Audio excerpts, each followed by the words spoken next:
Okay.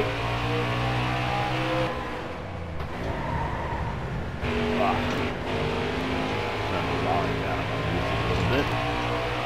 Okay, so we simulated the Xfinity race. A bunch of factors involved in that. At the time, I wasn't really up on all of it, but I got flare up in shingles. It's my third time. First time was real light. Second time was 2-3 days. This one's a week now. Track it. Basically makes you feel like crap. Some people, it creates incredible amounts of pain in spots that are affected. In this case, it's my underarm, but I didn't have incredible pain. I had very mild pain, but you get the fatigue, and that totally messed me up. So I missed a few days of getting on at all.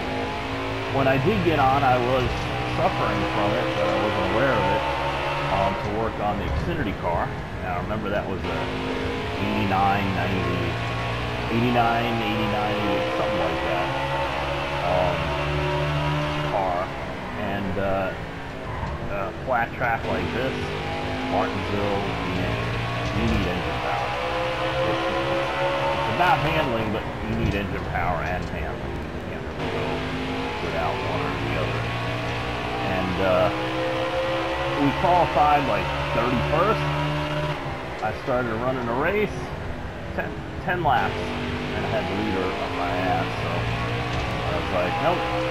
And I was feeling terrible anyway, so I wasn't in the mood to stick out 200 laps for a horrible finish. So I needed a top 15. I was going to run it like, oh, maybe I can get a top 15, if I run it, So we simulated it, and I think we ended up 31st. Whenever you simulate, no matter how good a car or setup you have, yeah, it's always terrible. But I try not to do that, but... And then I was off the next couple days, offline, kind of recovering, and I'm thinking about this car. And part of what I'm doing is some stuff that I didn't do when I was running league races. I've used these races to simulate, a league race, with more cars, so it's a little more difficult. But like, for a track like this, we want to slow it for the most part. Not a whole lot, a couple things. So to practice, I probably would have, since I might have left it the same. But on, because you get more options, a little bit more options for the AI on E5. I didn't have it all the way up. I had it a couple tiny clicks down, not a bad. And it basically simulated this kind of speed. And the speed that these guys are running here is very close to what my lead ran the last time I ran it. And so we decided to go with a experimental setup. It's based on the setup where I just watched video. I finished 5th here. Yeah, the issue with that race was the guys. I was really a 3rd place car pretty much most of the night. But not really. We were like the top 5 had like the same speed after so it was basically who had the best fire off speed, which is the guy who was leading, or the 2nd place guy. They were very close, and I ran 3rd. Most of the race. As the run went on, I didn't fall off as much as the other guys. I was running like 20.1.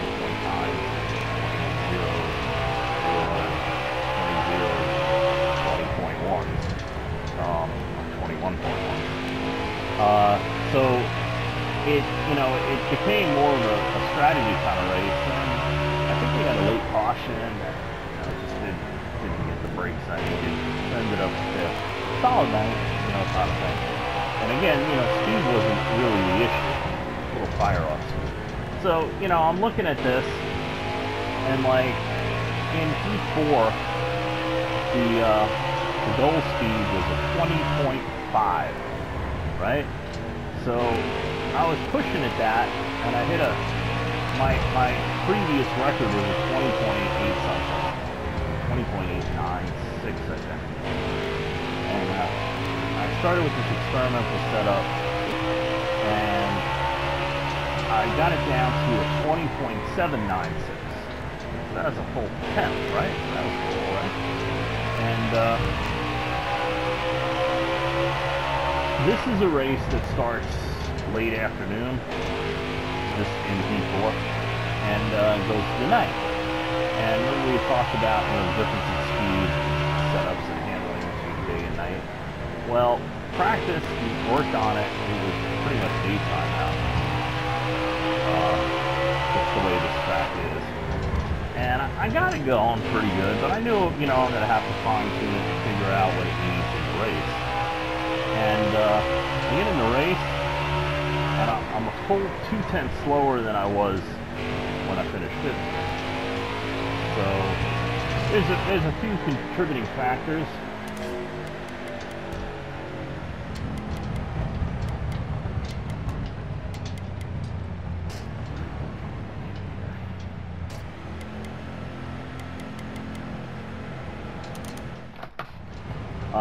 There's a few contributing factors. Number one, these AI get down to like 90 miles an hour in the middle of the turns, and that is way too slow for really fast speeds. So what it creates is a situation where if you're coming up through the field, you lose time to the leader whenever he's running in, you know, clear traffic. He's the leader, so he tends to have clear traffic, you know, clear track ahead of him, no traffic. You're in traffic, so it makes it really, really hard to gain on him unless you have a setup like I do at some of the tracks that you're like literally you're like 4 or 5 times faster than everybody, and then you can just put the car wherever you want it and just hit the gas and go, you know. Whereas here, this is a lot more realistic. Like if you have to deal with a real race. A lot harder to get through the field, especially when you handicap yourself a little bit. That's because I have pressure tires. We get a caution, like about 50 laps to go. Yeah. Bad. I already hit my goal. I just have to run this race, so I got $1 million payout coming after I finish this race, no matter where I finish. 5 races, 3 of them finishing in the top 5, and I completed that which I did not for the Xfinity car yesterday. It was top 15, here it was top 5. Much better, you know, I have a 5-star car running Stewart Haas.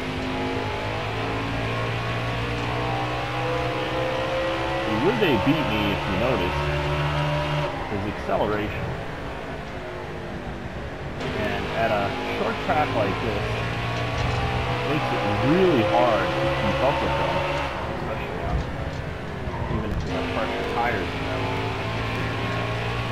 You know, they do slow down a lot in the turns, but then they get on the gas and have more acceleration than you do to be faster down the straightaway. So even though you pass them, yeah, as you fall off, they can easily pass you back sometimes, like here. And it can be very, very frustrating, which is why I didn't run the Xfinity race with that terrible car. Because here I have a really good car. I have a great car. I don't have the fastest car. I have the fastest car for about 5 laps. And then it starts to fall off, depending on who's in front. Now Busch led a little bit. Kurt Busch has not led a lot. He's behind me. It's been Martin Truex dominated early, and then Keselowski took over. And I won the second stage, I believe. Was it last year or did I miss it? I don't remember. Let's see at the end. I'm concentrating on the livery. I'm just riding now.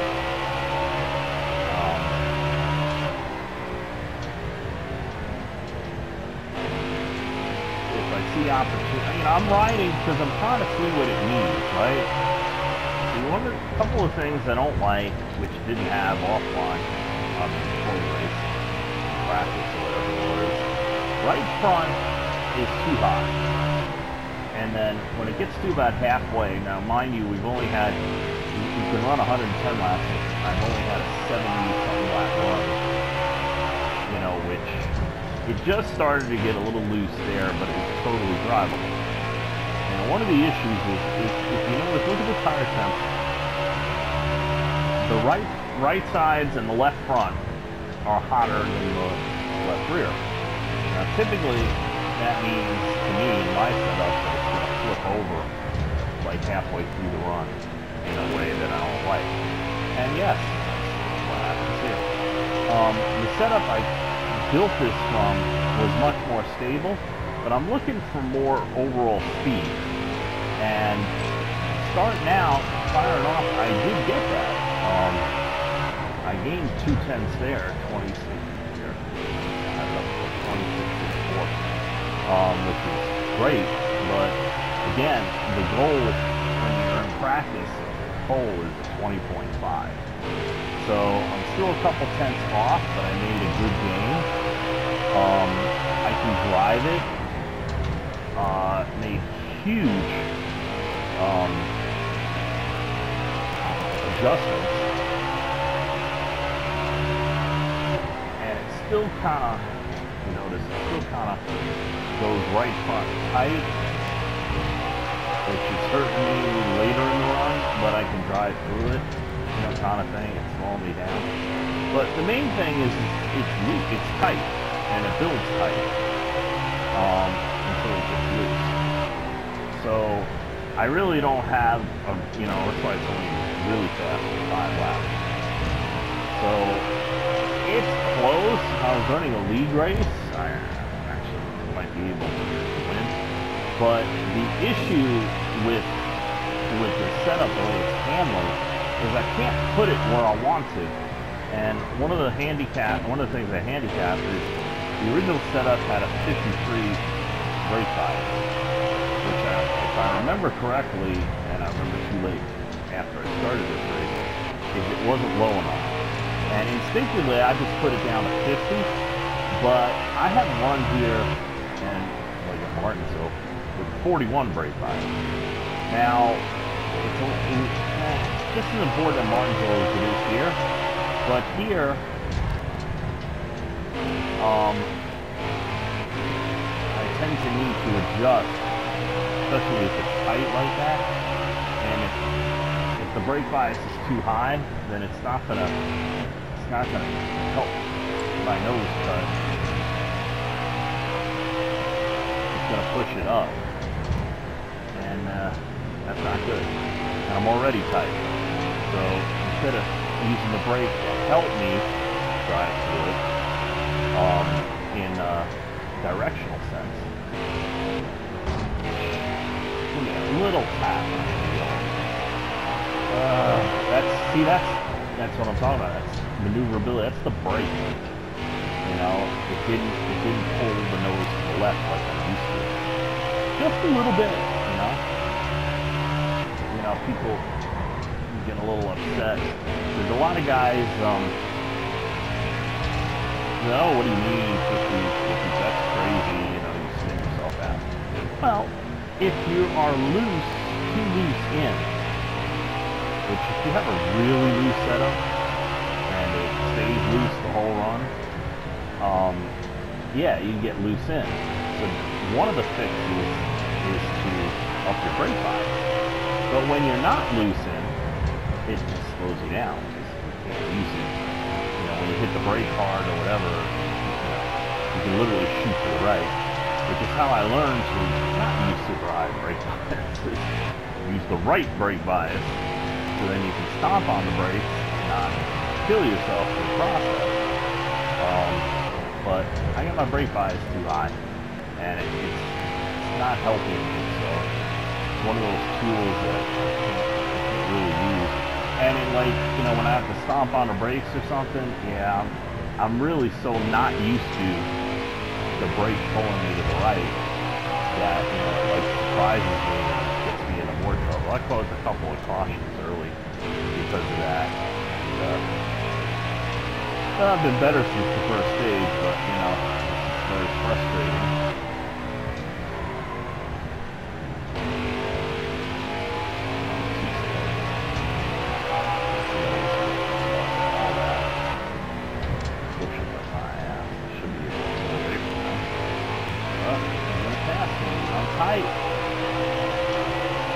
Yeah, I lost 2 tenths.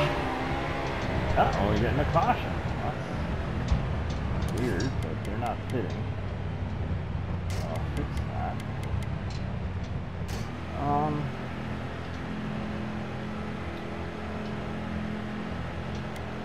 Let's do this.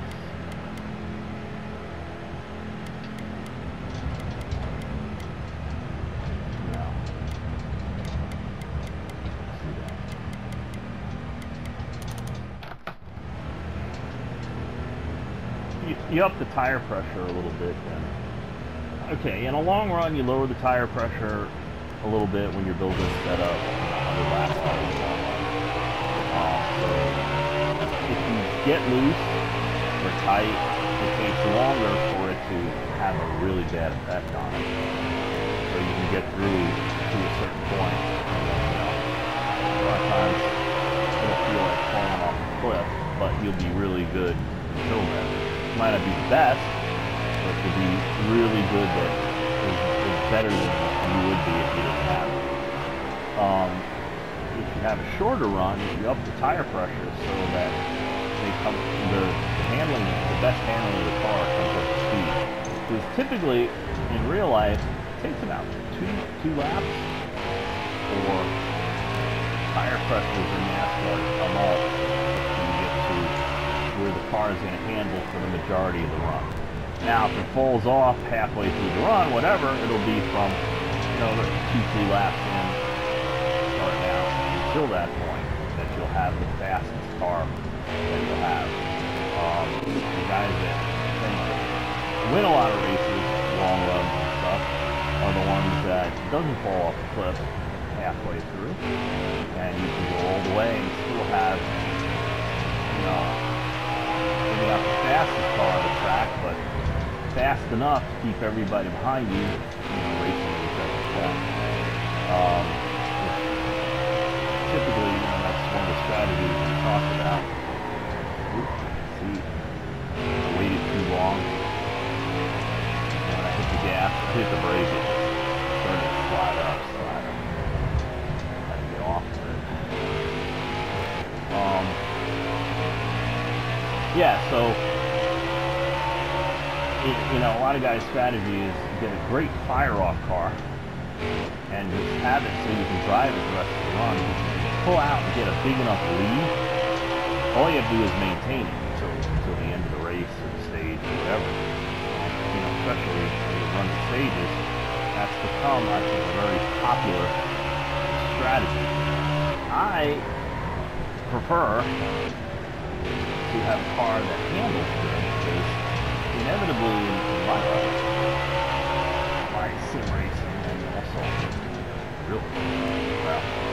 street racing anyway, I've noticed that a lot of times when you have to race the hardest is right before you're gonna come to the checker or the finish line or whatever. And I like to have the fastest car at the end of the run. Doing that is no easy thing, especially when you got guys who are pulling out such a lead. Like sometimes, you know, you got like a 10-second lead, right? And you got 50 laps, and you're gonna be 2 tenths faster than the guy. You ain't gonna catch him. You know, you ain't gonna catch him, and that is a viable strategy. And it's a bit, you know, it's a bit frustrating, but you know, it is what it is. That's the best way to feel, you know, win, and they're winning, and you can't choppy. Again, I prefer a little more even. I like the car that handles good the entire run. I mean, a lot of times I've seen guys just hanging on to it the last half of the run, especially like maybe the last quarter or third of the run, coming to the checker and, you know, you get lap traffic and you have no maneuverability because you're just hanging on for dear life. And that lack of maneuverability puts you in a bad situation. Caution comes out, you get damaged, they get damaged, and then they, you have 10 laps to go where they could have cruised to a victory, and then they're restarting 10th because they had a lot of damage, and then, they end up losing a race because they can't get back up front in 10 laps. Even if they had the fastest car by 2-3 tenths a lap at that point. It's very frustrating. But, not everybody sees things the same way. What makes it diverse? Oh, I just touched you!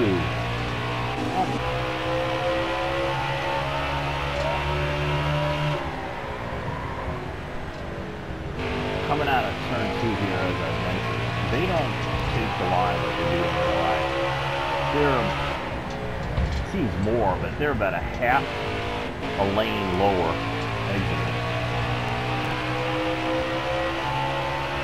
And the setup is a little too tight, middle off, especially, later in the run. And I think make contact with them, and I'm not trying to. See, won't hold the yellow line. But if I loosen it up anymore, I won't be able to drive it to the end. So my ultimate goal, just, shits and giggles, is to finish in the top 5. And I have fresher tires than everybody in racing. Keselowski is really fast, and if I try to push it, I will probably end up wrecking myself, because the balance is not 100%. I did beat Keselowski in a long run, similar to this. But, traffic. If you look ahead in front of him, there's all that traffic up there. That's not so bad, but if you look at the next kid, come on.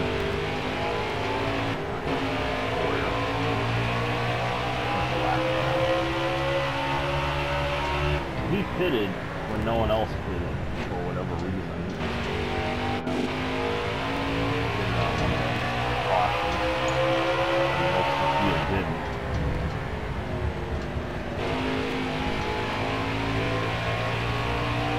See, look how much time I'm losing. Look at that. 2 tenths that lap. And I'm already 2 tenths slow at this point in the run, so frustrating. Try not to get any damage. It seems if I get any nose hood damage or whatever, it just kills me.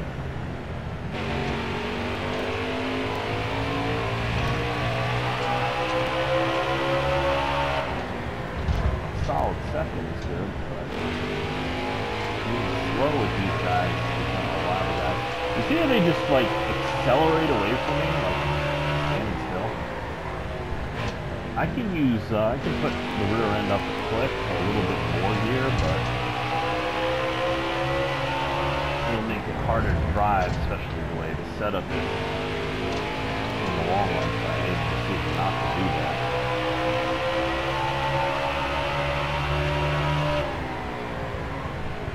If you notice, this run, I'm not showing tight. I'm actually showing loose, which is a little bit concerning.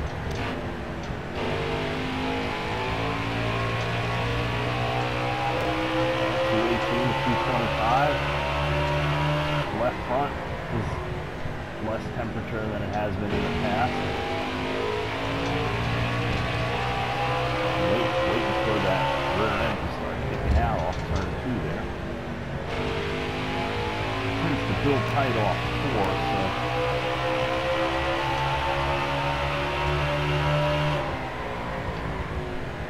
happening is I end up sliding. Yep, there it is. 29 laps. Not kill ourselves with 29 laps.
Tight in, and if I turn the wheel, it wants to get loose.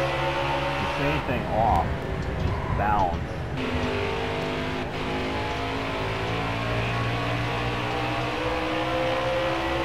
If you notice, I lifted right there, and it allowed the nose to come down to it. Thing where it angles it right, hit it hard.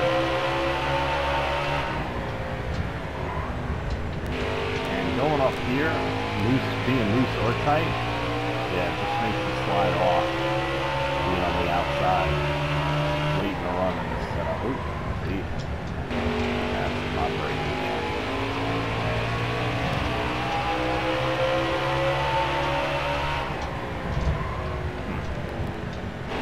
Now, the thing is, if I can get in front of Keselowski, I have to get in front of as many lap cars as I can. Oh wow, yeah. Without getting trapped like this.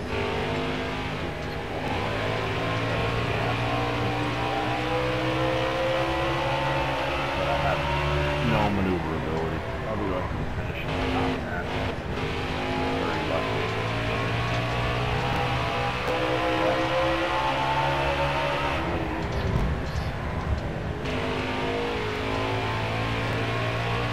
Wow, first run that actually got loose, fighting tight all day. And it was after the pit stop.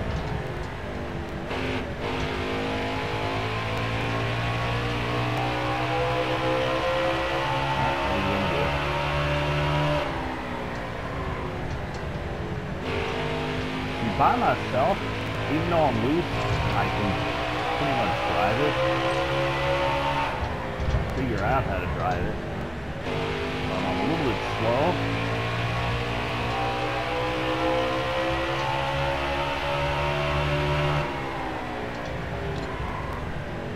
But I have caught him.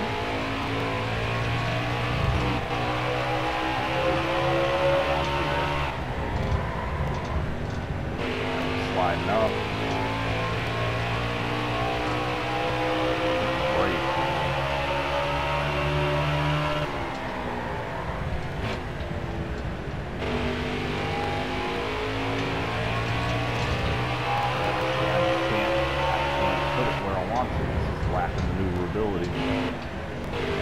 on his tail and whatnot, but I can't really pass him. I have to wait for an opportunity to try to pass him.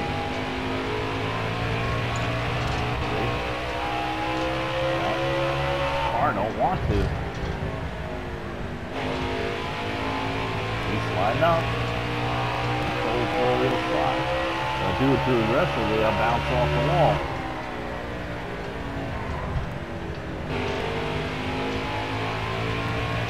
Oh wow. See, it just took off on me.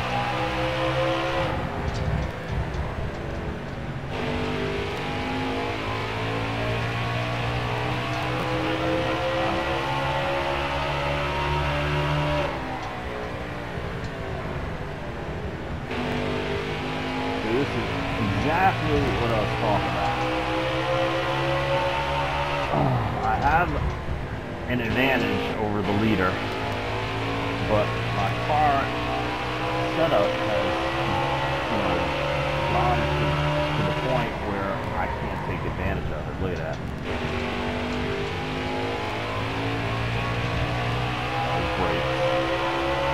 I shouldn't have tried that move, but I'm kind of like on autopilot. Been in these situations, a million times. There's tools that I screwed myself out of. Well, some of the things that might actually make up the difference. He's running up top, but he's not handling well. So this is the time for me to strike, and I can't. Kind of situation to be in if you get a car that fires off well, but man, I gotta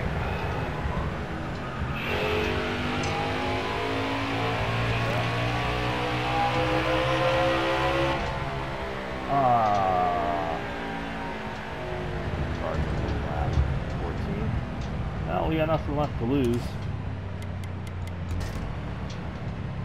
Way too much gas.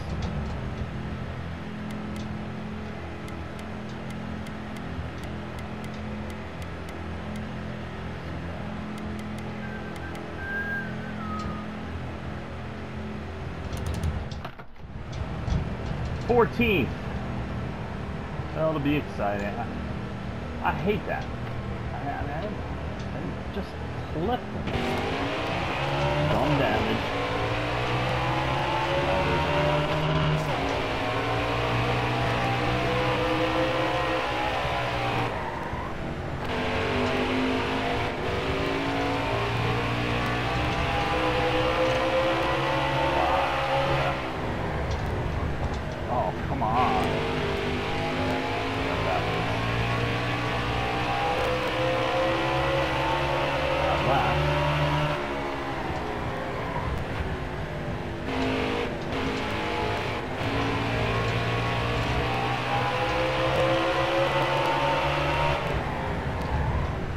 Come on, Joey. Jesus.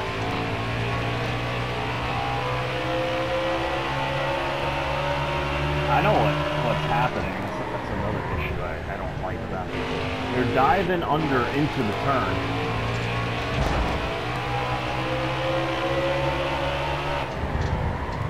And they're knocking the guy they're diving under up a lane.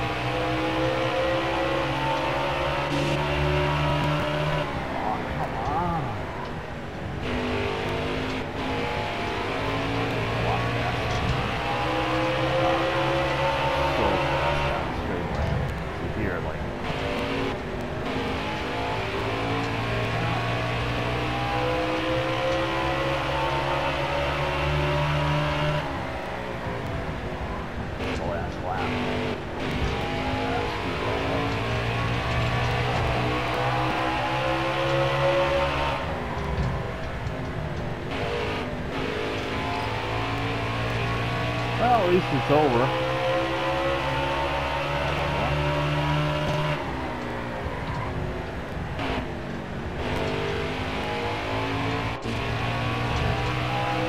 Oh, top 5.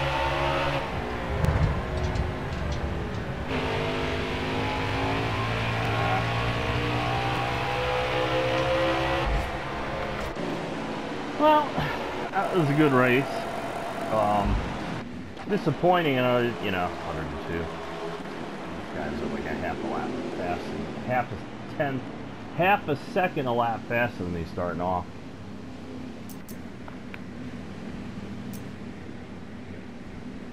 Yeah. So, yeah, I guess we had a caution lap 46. That's the stage. I finished 7th. Yeah, I did that.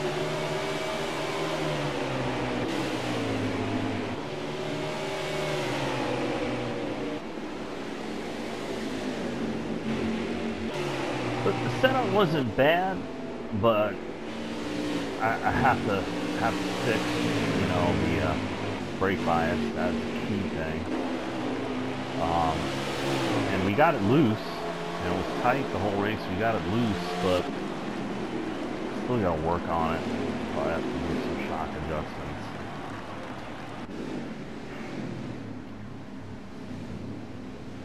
Yep, I didn't do that. This is the second stage. There are like 100 lap stages, the first two. Yeah. And this is where I think I actually beat Keselowski.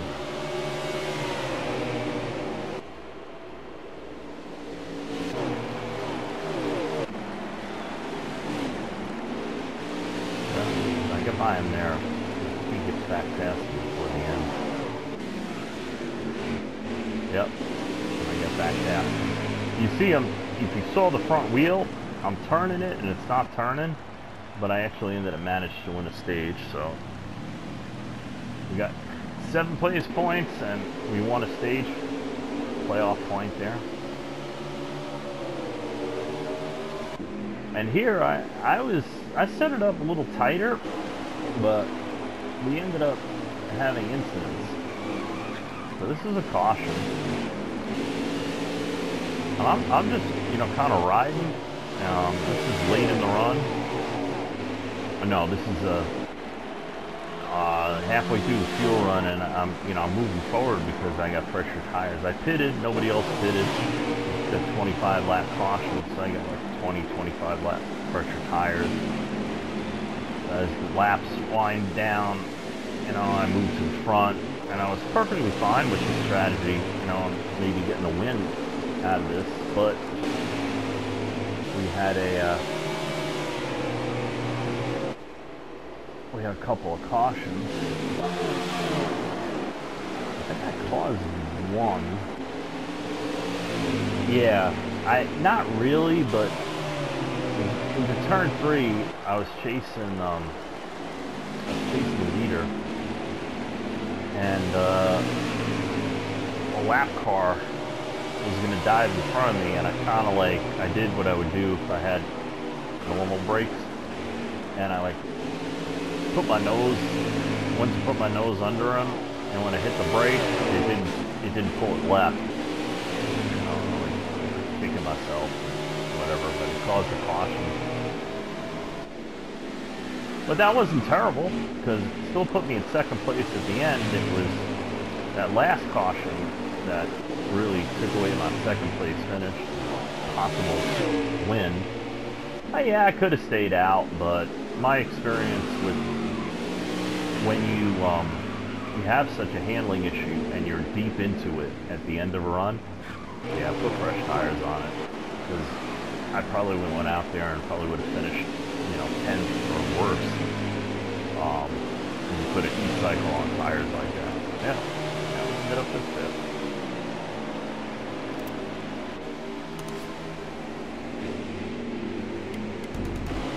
So, good day.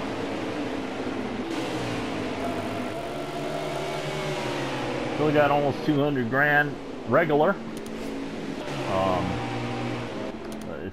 It's that almost $1 million payday that we're looking for.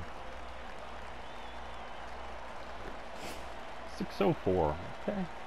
So we're knocking on the door of being really good here, which is, you know, been a 5-year odyssey at the flat tracks.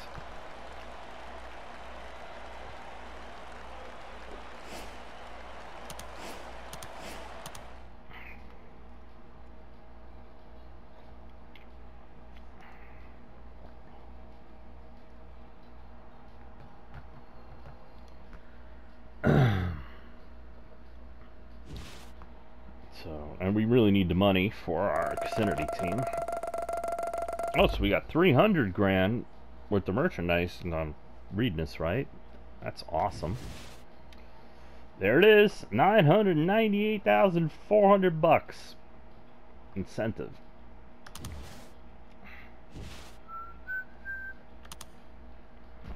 Yep, Stenhouse. Oh, Denny's angry at me? Why is Denny angry at me? I don't remember hitting him. Oh, you might have got caught up in one of the, I think, 3 incidents I caused, which is rare, but you know, which is also why I advocate. Okay, we can work on the Xfinity car. I advocate not going into a race blind, knowing what the setup does in a league race, especially, and you know, not causing excess havoc to the people you're racing with, you know, because, you know, Talladega, Daytona, you need friends. You never know, like Pocono might be a crappy track, but somebody lets you draft with them, and he's better than you, and figure shit out and get a better finish because of it, you know, a million reasons. But yeah, so the quest for the best setups I can have continues. Thank you for watching. Please like, subscribe, share, comment, ask questions, and we'll see you next time.